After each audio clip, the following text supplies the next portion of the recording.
Eccoci qui, cari naviganti, per presentarvi un archetipo nel Pauper, dietro una segnalazione di un nostro ascoltatore che ci ha indicato un nuovo archetipo, che definire ardito o al limite del folle risulta persino riduttivo. Questa volta non avremo a che vedere con nuove carte o meccaniche spuntate in qualche set esotico, anzi, siamo al cospetto di carte del passato, che qualcuno ha avuto modo di sfruttare con sinergie decisamente non convenzionali. Quindi un mix rivoluzionario in cui il passato e il presente si fondono, per una lista votata a fare del veglio e delle strategie più folli, il fiore all'occhiello di questo nuovo archetipo, che dimostra ancora una volta come, anche senza tante novità, si può proporre qualcosa di innovativo nel formato. Questa volta vi parleremo di Dimir Fisherbrand.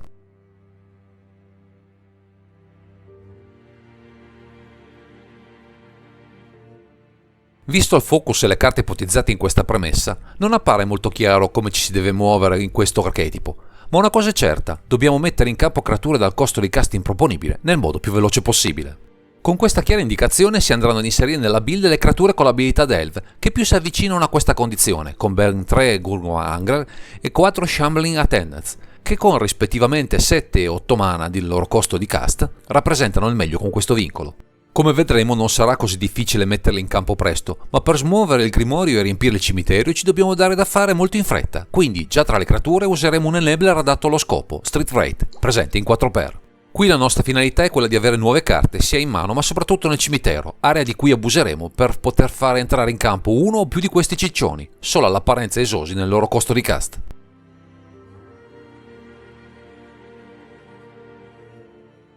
Con un comparto creature sbilanciato dal punto di vista del costo di cast, necessario per dare consistenza ad alcune delle scelte pazze inserite tra le magie, è di vitale importanza farne entrare qualcuna di loro presto in campo, per far sì che le cose girino al meglio. Per questo motivo si metteranno in mostra i 4 Preordain e i 3 Careful Study presenti nella build, per scavare nel grimorio in cerca di carte adatte, ma soprattutto riempire il cimitero in fretta per attivare il prima possibile l'abilità Delve di una delle nostre creature. Come ulteriore boost, questa volta sul fronte del mana, per accelerare la venuta dei nostri ciccioni in campo, abbiamo anche 3 Dark Ritual, una conoscenza ricorrente del meta attuale, che qui riveste un ruolo di primordine per mettere in campo qualcosa di sostanzioso in fretta. Il senso di questa smania per gettare nella mischia delle creature dal costo di cast elevato si comincia a comprendere con i 3 Barn Offering, carta del passato, che ci offre con un sacrificio di una creatura e umana di ottenerne molti in cambio per un boost concreto nell'azione. Anche con 4 Energy Tap otterremo un medesimo risultato, qui però non saremo costretti a sacrificare la creatura bersagliata, ma semplicemente a tapparla, con ovvi vantaggi per il nostro board, con lo scotto di avere però in campo mana incolore.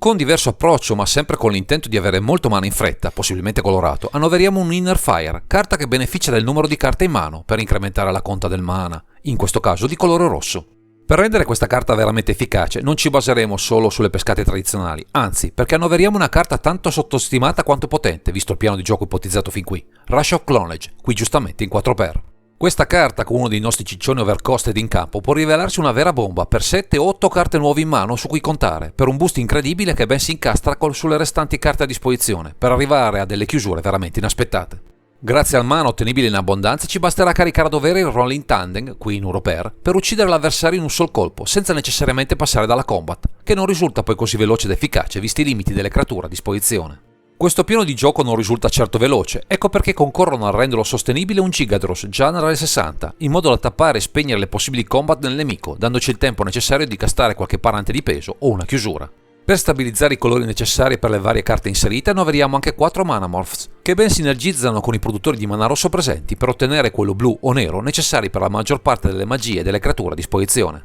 Resta ancora uno slot libero per un Brainspoil, che funge da tutore versatile per il Rush of Knowledge, carta chiave del mazzo, che ci dona un veglio indispensabile per far funzionare questa lista fuori dai generis.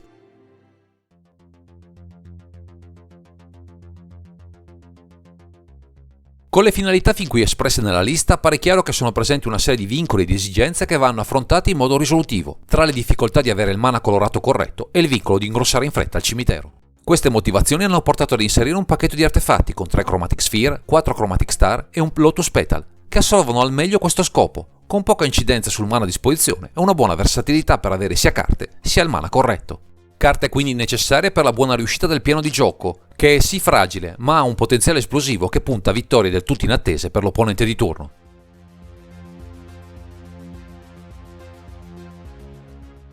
Con il tipo di approccio previsto per questa build, che strizza l'occhio nel nome a Griselbrand visto l'effetto di card draw offerto da Rush of Knowledge, anche il comparto terra riserva delle scelte alquanto bizzarre. Si opta per un boost di mana sin dai primi turni a terre del passato, come le Saprazank Skerry in 4x, che entrano tappate ma ci danno ben 2 volte 2 mana blu, così da darci modo, nel momento giusto, di incrementare la consistenza della nostra azione. Per il medesimo motivo, con 4 Ancient Spring e 4 Sulfur Vents, abbiamo sia un mana sia 2 mana, con il loro sacrificio, anche se con colori solo in apparenza principali rispetto alle magie del nostro possesso, ma pur sempre di più di quanto è prodotto normalmente. Tutte queste terre, con il loro sacrificio, concorrono a riempire presto il cimitero, per rendere più agevole il cast dei nostri ciccioni con Delve, punti cardine di questa improbabile strategia.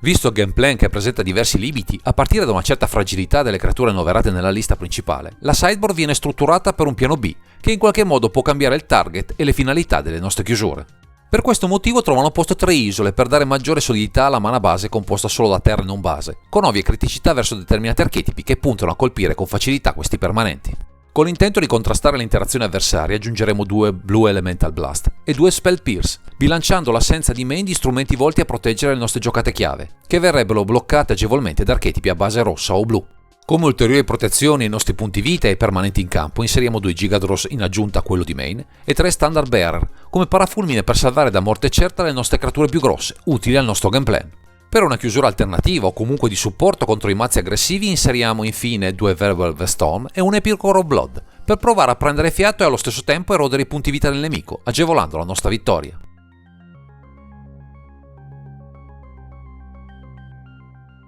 Nonostante siamo di fronte a un pool di carte che incastra sia tech strane del passato a creature più recenti che sono cadute in disuso con l'evolversi del meta, stiamo comunque parlando di un mazzo strano e non certo facile da pilotare. Possiamo, senza rischio di smentita, definire questa lista come un Glass Cannon, un archetipo tanto esplosivo quanto fragile, che potrebbe vedere mandare in frantumi il suo gameplan anche solo con una rimozione o un counter ben calibrato dal nemico. Diamo visibilità comunque a questa build, sia per evidenziare gli ampi spazi di manovra per il deck building, sia per dimostrare che con il parco di carte a disposizione e qualche intuizione azzeccata si possa creare un nuovo mazzo, anche senza scomodare le carte nuove offerte dalla casa madre.